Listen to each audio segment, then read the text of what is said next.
Ludicrous feed is proudly sponsored by Carloop, data to empower Australia's EV revolution. Morning everyone, here I am in Sydney, on the Pacific Highway here in Sydney's north, doing a 9-month review of my BYD Seal Premium, which is for overseas markets. If you're watching, it's the long-range rear-wheel drive variant with an 82 kilowatt hour battery with a range of approximately 500 kilometers, maybe a little bit more on urban roads. If you can get that on highway driving, then you're doing pretty well here in Australia. 0 to 100 in 5 point something seconds, I think 5.6 seconds, something like that. And pretty good value, sitting at around $60,000 here in Australia, once you factor in on-roads. And I just wanted to run through my experience so far with this vehicle after 9 months. I took it in delivery in December 2023, so we're almost at the 9-month mark. I've driven just over 5,500 kilometers so far. Just pumped my tires up, so as the day warms up, the tire pressure monitor should hopefully disappear with time. Recommended is 42 PSI for the back and 36 for the front, but I generally have it on 40 all around because it's just myself in the car most days. And for those of you interested, I'm recording today on Insta360 Go 3S, recording at 4K 30 frames per second on the de-warp setting and tilt, horizon tilt fix as well. I might just put my sunglasses on because I'm driving directly into the morning sun. There we go. So I'm just doing the gauntlet, running the gauntlet here in the north of Sydney from Wahroonga, as you just saw, all the way down to probably Artarmon. I've got to go to Artarmon today. So it should give us a pretty good idea of the drive handling dynamics of the BYD Seal. So most of my early videos are still applicable. I'll just run through a few things that have improved since I took delivery, and that's thanks to the over-the-air software updates and also a fix to the charging hardware as well, which enables me now to charge at V3, V4 Tesla Superchargers, which I'm very happy about. I've done those tests, so check those videos out. Unfortunately, BYD hasn't rolled out this fix yet to all Seal owners pre-March 2024 build. If you own a Seal that's built after that rather, then you should be okay. So hopefully BYD will roll that out to all owners, so stay tuned if you've got a pre-March 2024 BYD Seal. As I said before, the over-the-air updates have really helped with the driving experience. So Apple CarPlay is now wireless. I can now charge my phone on the wireless charging pad there. So Apple CarPlay is wireless, don't need to plug in anymore, and Android Auto has been wireless as well. And with the BYD software, you can change the AC settings like that with 3 fingers up and down. So currently it's a little bit too warm for me, so I might bring it down to 23, and you can adjust the fan settings as well.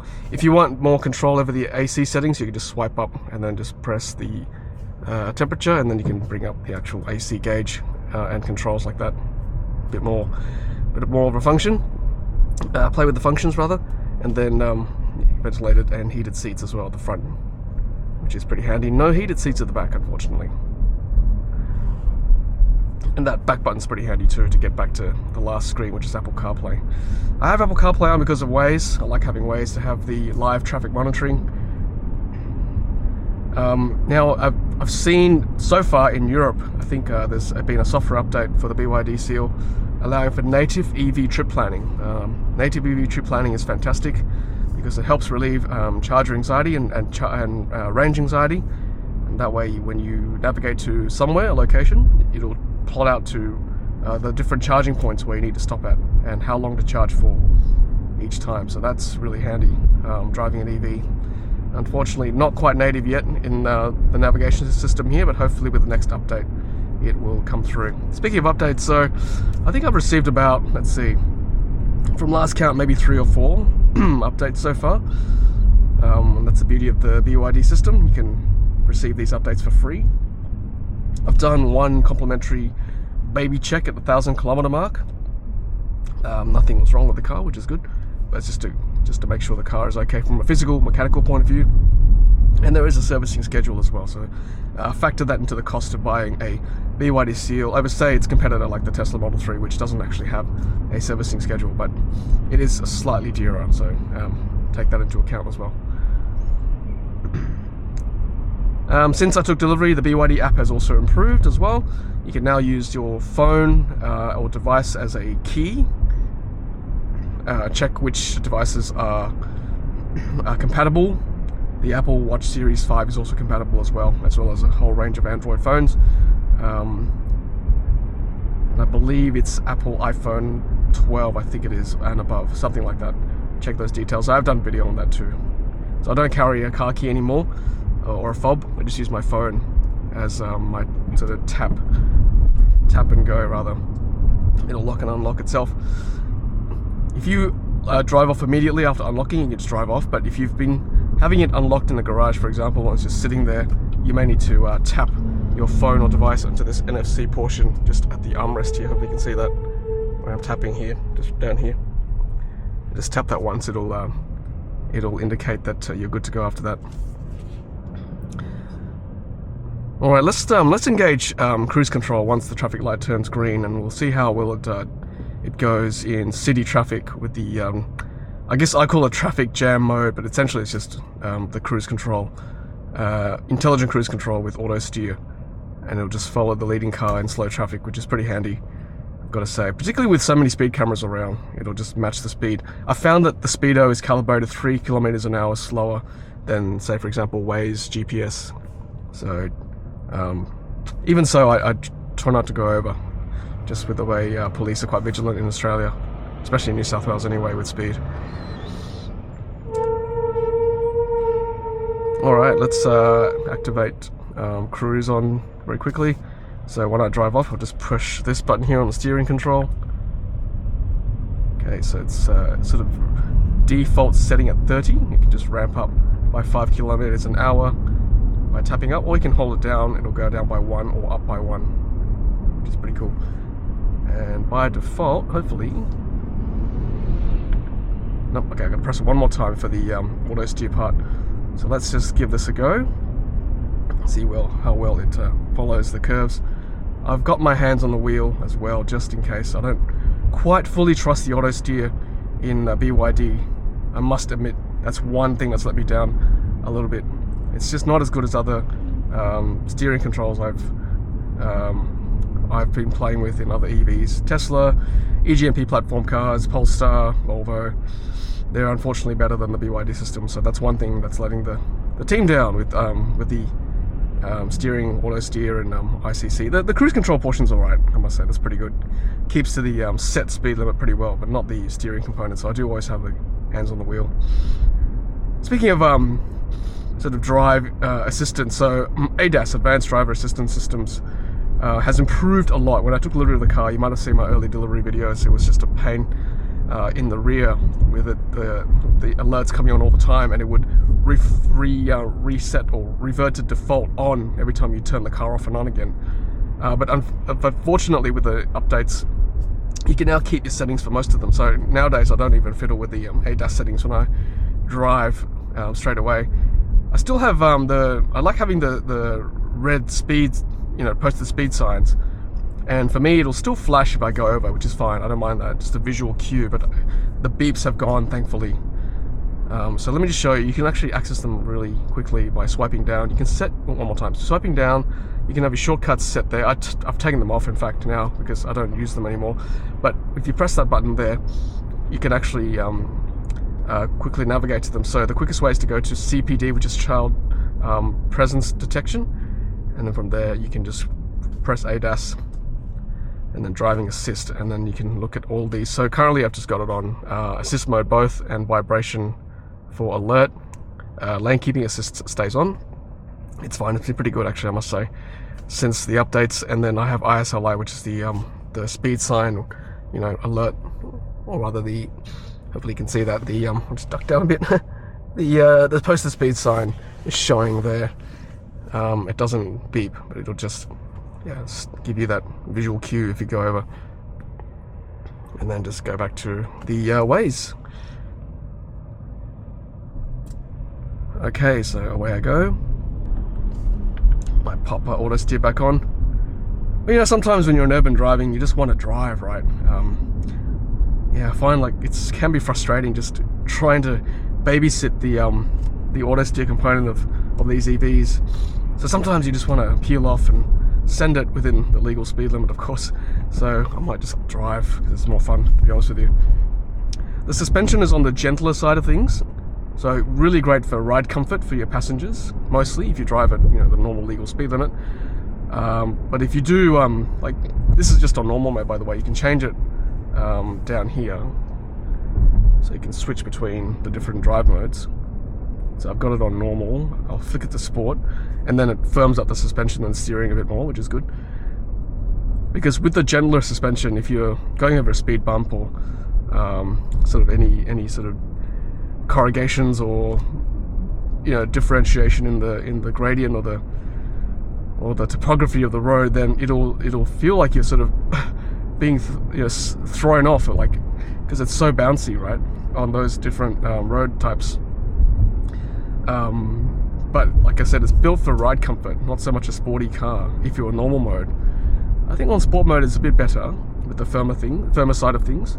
But just beware if you're on normal driving. So I might just leave it on sport for the time being as I navigate down Pacific Highway, which the traffic isn't too bad, I think. And once you pass Gordon, as I drive down towards Linfield, it'll build up again once I get to Chatswood You Watch.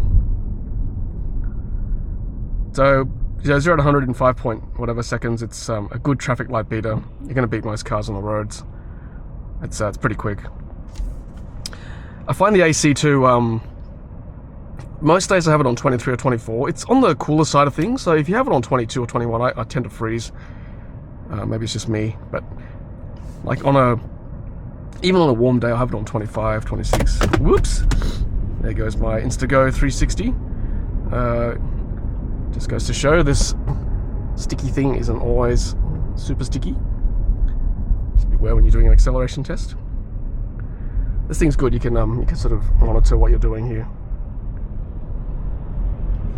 But that's a good test, actually. I could know that for next time. When I want to do a test like that, I might stick it a bit more. There we go. And then you can navigate this action pod. You can stick so I've got like a little camera attached to my cap, which you can actually stick back there magnetically and use it as a traditional action cam. Okay, so 40 speed sign. Let's go right down, because there is a speed camera here. We do not want to get a ticket today.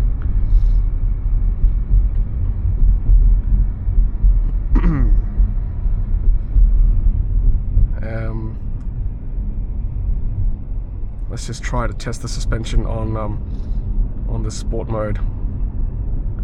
Once we find a corrugation. No speed bumps, of course, on the highway. Okay, so that's the speed camera up there, so we'll just take our time. And this is a good time to actually put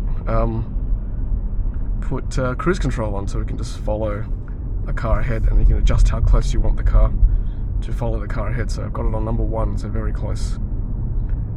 And then as we just travel through the speed control area, you'll just follow either the car ahead or the set speed limit at 40, so pretty handy. Okay, so now we're back to 60. Take cruise back off again. And that's kind of where I use cruise, through those speed traps. Alright, what else can I tell you guys? So yeah, that's they're kind of the main points. Similar vehicle to what I took delivery of, but better in terms of software, ADAS control, to the point where I don't fiddle with it anymore, kind of pre-flight like what I used to do. Waiting for that EV trip planning course for navigation, then we'll maybe do a long drive to test that out, which would be great. Head-up display, I don't know whether you can see that on the camera, probably not, but that's the box there for it. It's actually pretty handy having that. I rarely look at down here anymore. I look up at the road ahead of me, which is super handy. Excuse me.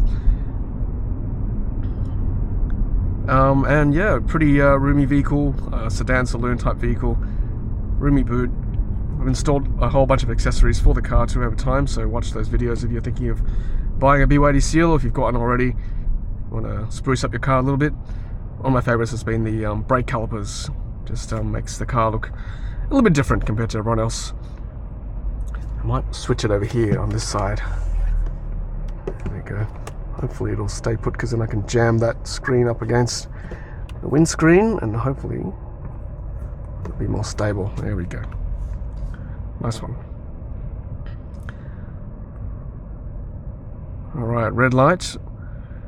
Music system is Dyne Audio, which I've looked up. It's actually quite a famous Danish company. It's the quality's, I'll just say good to above average. Not spectacular. Like, it's got a decent bass. Some of the mids are a bit more muffled. You may have to fiddle with the controls a bit to get the quality that you want. Not the best sound system I've heard, but better than the BYD Atto 3, just as a comparison to its cousin in the BYD family.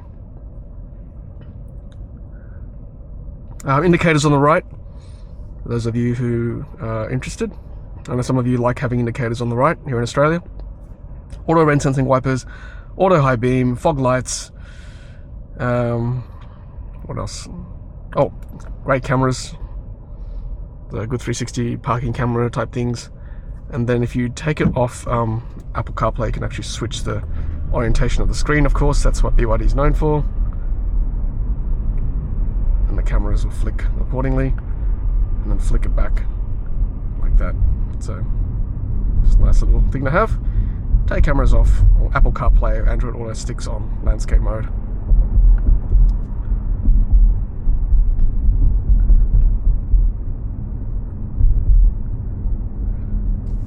Let's put traffic jam mode back on. As we're going a bit slower through Chatswood. I told you, right? Be slow through Chatswood. Sadly, I do know these roads quite well.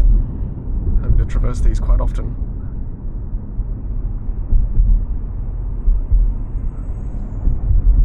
How does it go through intersection? Not too bad.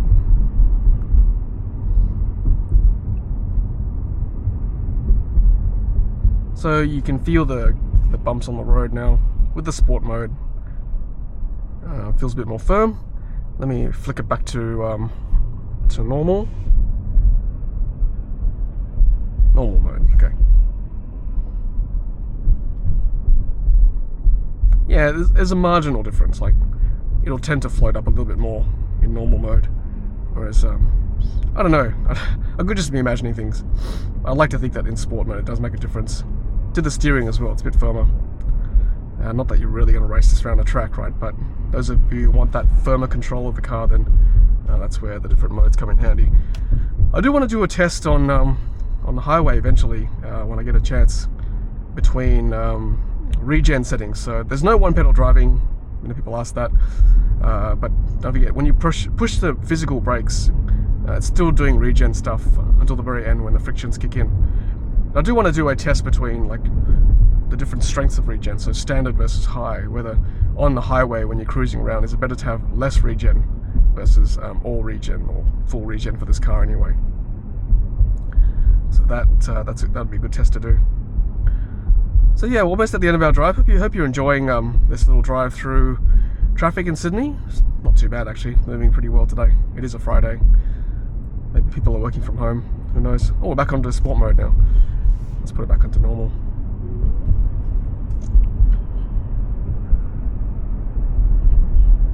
Alright, so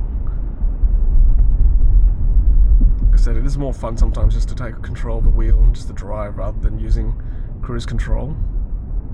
Oh, for those of you interested too, the Insta360 Go 360 I'm using, I don't have an external mic rigged up to it. I don't think you can actually. I'm just using the built-in mic on stereo mode. So I did try on wind assist or wind reduction. I felt a bit muffled. I felt like I was flogging underwater. But with the stereo mode, hopefully this is coming out okay. Rather than having an external mic rigged up to it. Alright, so we are almost at the end of our drive. And should let you know too that I have got on max stabilization. So hopefully this is coming out as very clear footage for you all as I drive towards my destination. Just driving past the entrance to the freeway, and then we should be almost there where I need to be. Speaking of which, I might end my vlog right now. You can see the tyre sensors are still on. It's still 12 degrees, so it might be still cold. As the day warms up, hopefully that sensor will go away. Okay, well thanks so much for watching everyone. This is the 9-month review of the BYD Seal long range rear wheel drive, or premium we call it here in Australia, and using the Insta360 Go S recording in 4K 30 frames per second with the built-in mic. So it's a good test for that, for those of you watching, to see how well that works as a driving POV recording device.